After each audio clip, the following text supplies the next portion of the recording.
Peace and love, everyone. Welcome. Hi, Janet, Catherine, Living for Joy, Kristen, Rebecca, Natasha, Martina. Thanks for joining me live. Thanks for joining us by recording. Sure appreciate your presence. Listening to the birds again this morning and the frogs. I don't know if you can hear the frogs. I can turn the birds down. There they go. But I can't turn the frogs down. I've closed up the studio as tight as I can, but I'm a nature mystic, and I live in the midst of nature. Are you a nature mystic? Nature is one of my spiritual teachers. A nature mystic is an individual who experiences a profound spiritual connection with nature.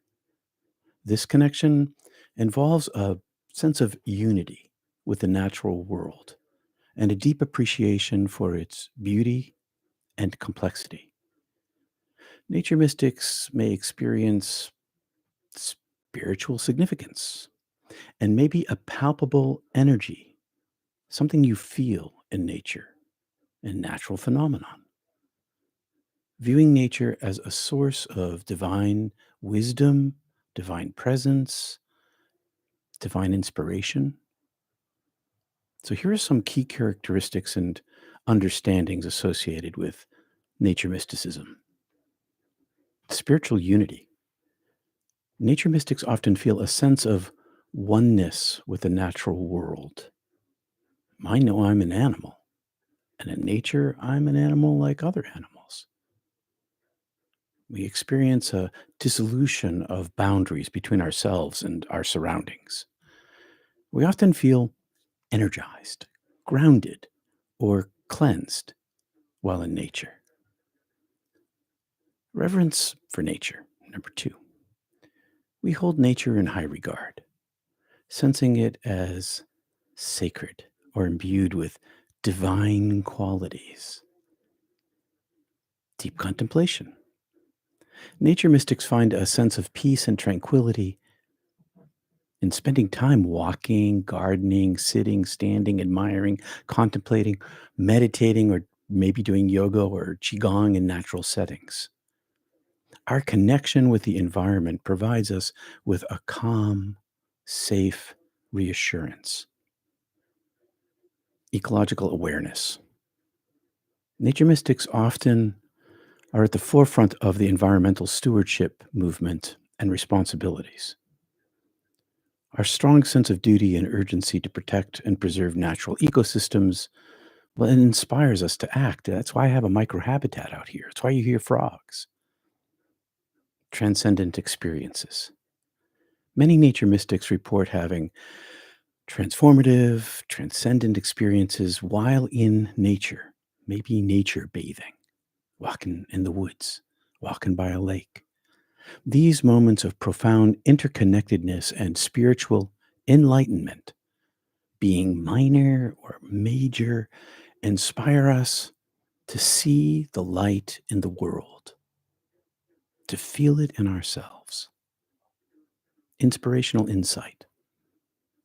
Nature provides inspiration and wisdom and insights into life's mysteries and the nature of our existence. Simple living. We often prefer to live more simply, maybe a harmonious lifestyle to an extent that aligns us with the natural rhythms and cycles. I get up when the sun rises this time of year. Today it was like 4:15 in the morning because the sun's up and like, yo. So there's a bunch of famous figures in nature associated with nature mysticism. Pardon me. There's a bunch of figures associated with nature mysticism, including my fave, Henry David Thoreau. He was a homeboy for me. Grew up near Sudbury, and Ralph Waldo Emerson is his older mentor. John Muir. These individuals wrote extensively about their spiritual experiences in nature and advocated for a deeper, more respectful relationship with the natural world. Here's a little stanza from a poem for you. To see a world in a grain of sand, and a heaven in a wildflower, hold infinity in the palm of your hand, and eternity in an hour. William Blake, 1863. I'm undeniably a nature mystic. Are you? Does nature feed your soul? When you go out in nature, you take a walk, you feel the presence of the energy radiating from everything around you. Maybe it brings you this calmness and it helps you deal with your stress or anxiety. Maybe it is a way to get away from the hardness of the world that you live in on a daily basis. And out in nature, you feel this kind of peace. And if you can't get out in nature, because you don't live at the end of the world where I live at the end of the world here, on the end of the continent, on the very edge in the middle of nowhere. Uh, but when I lived in the city, I had my plants in the house, in the apartment, and in the parsonage. And when I couldn't get outside, I did indoor gardening. I felt just the touch of the leaf. So I'm going to tell you a little after effect of NDE for me that someone really encouraged me. Another friend of mine, a British friend of mine who's an NDEer, because I haven't talked about this. There's a lot. I'm like I keep saying I haven't talked about this yet. I haven't talked about that yet. So one of the one of the strange after effects of my original near death experience was, drum roll, I could hear when plants needed watering. I could hear it with my ears. Like it was this high pitched clicking, click, click, click, click, click, click, click, click, click. And when I was after my NDE, when I was in grad school, I worked for an all women's nature company, gardening company. We installed perennial and annual flower beds for the well to do on the Golden Coast of Connecticut and did corporate interior gardening. And this leader, this woman who ran this company, she's a heaping knowledge of plant life. And anyway, I found myself, because I could hear when plants needed watering, because my nature mysticism was enhanced even more so after my near death experience than it was before. And I was always kind of a nature kid. Um, I I found that I'm fed. I feed my plants. I water my plants. My hearing's not so good anymore, so I don't hear that noise, that high pitched noise. But I could always hear when they needed watering, like they were talking to me. And I had a room when I was a young minister. I was an associate minister, and we had a parsonage in this palatial kind of house, way beyond someone who's just get out of grad school could possibly afford.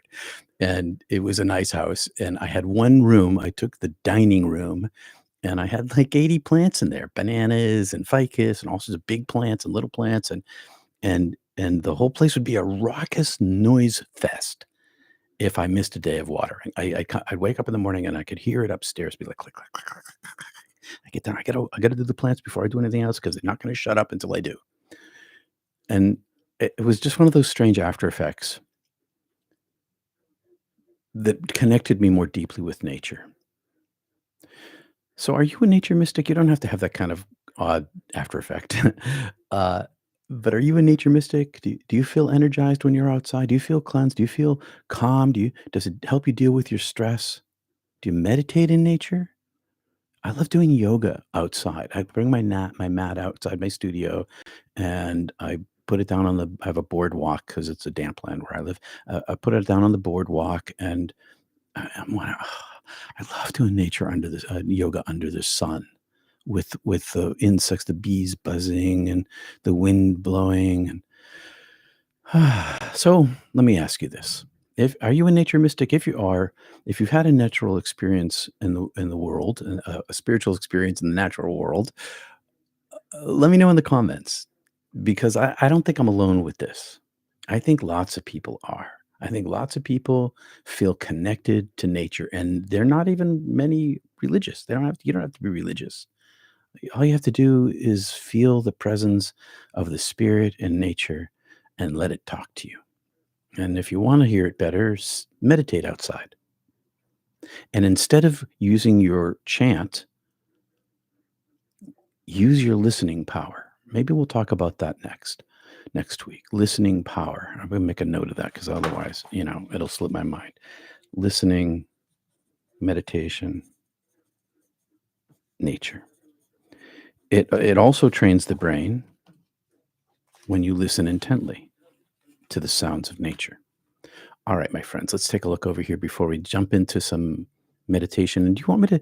I've been teaching a little bit of Kriya Yoga here, mixed in with the centering meditation practice. Is that good? Let me know, um, because I would love to continue teaching that here, but I don't want to.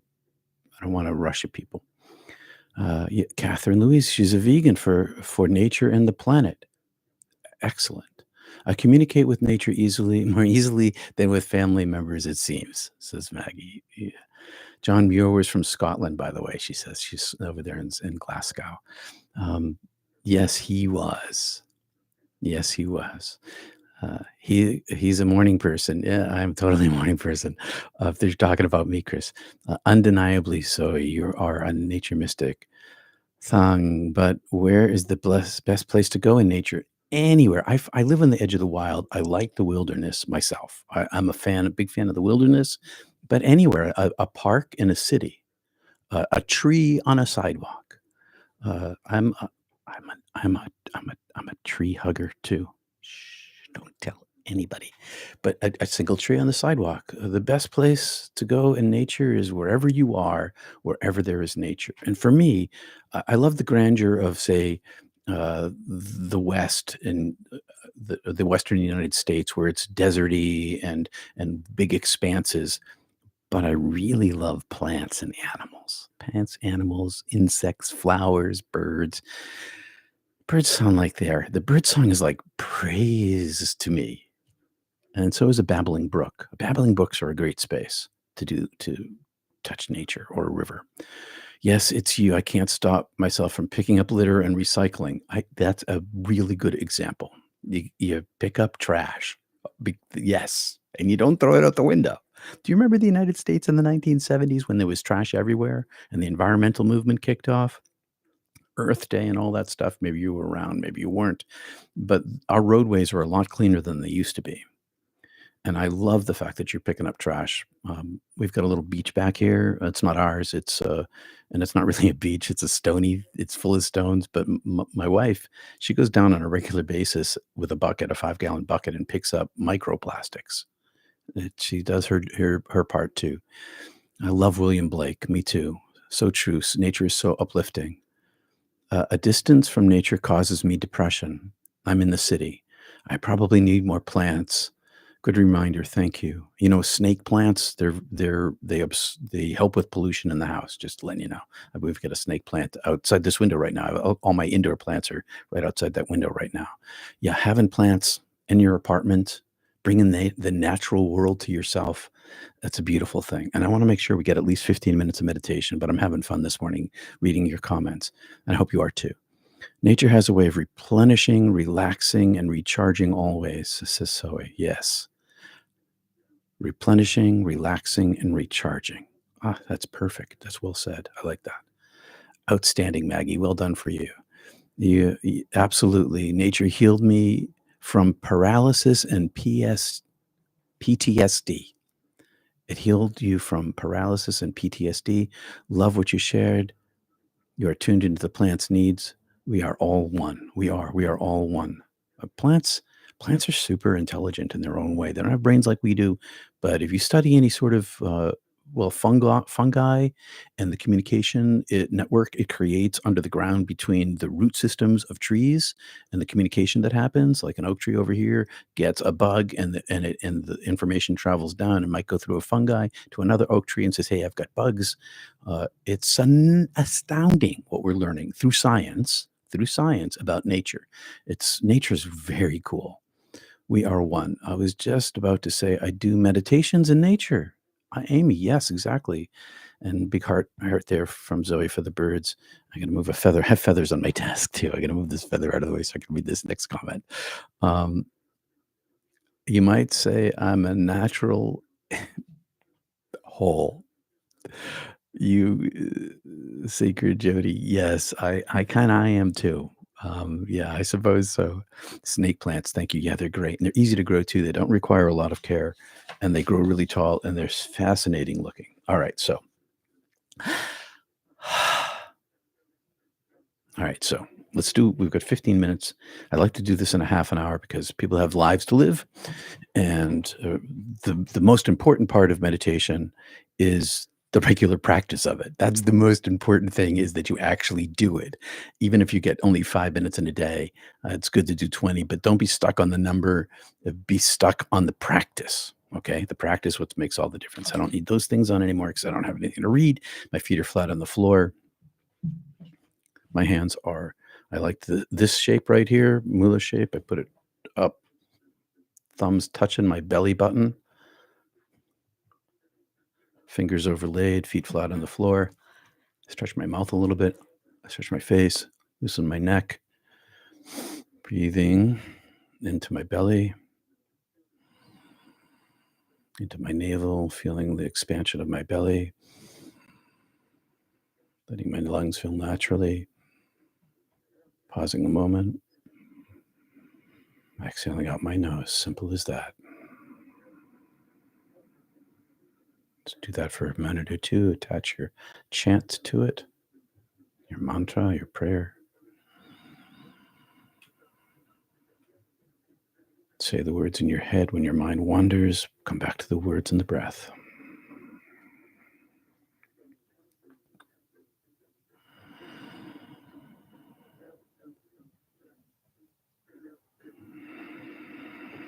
Drop your shoulders, relax your shoulders.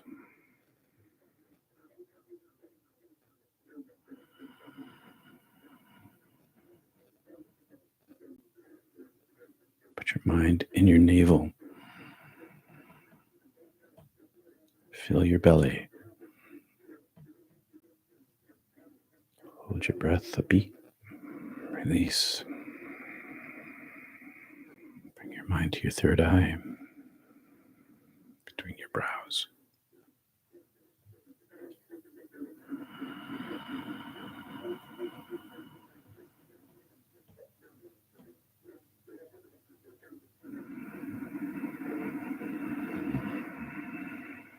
Use your chant to focus your mind.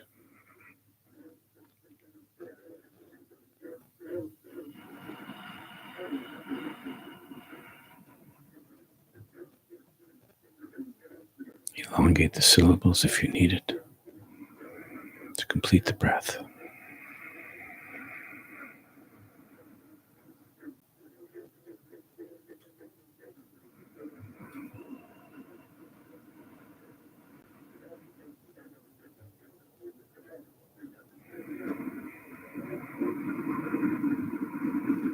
Controlled breath.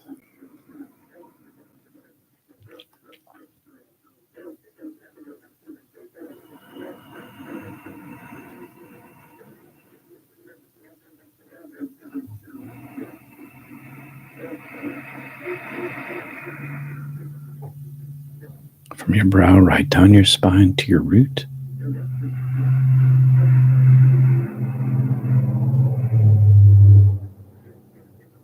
Pause. Compress those muscles a little. Up your spine, release to your third eye again. Drive your mind with your chant. I'll be silent now. You're on your own.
Peace and love, everyone. Thanks for being here.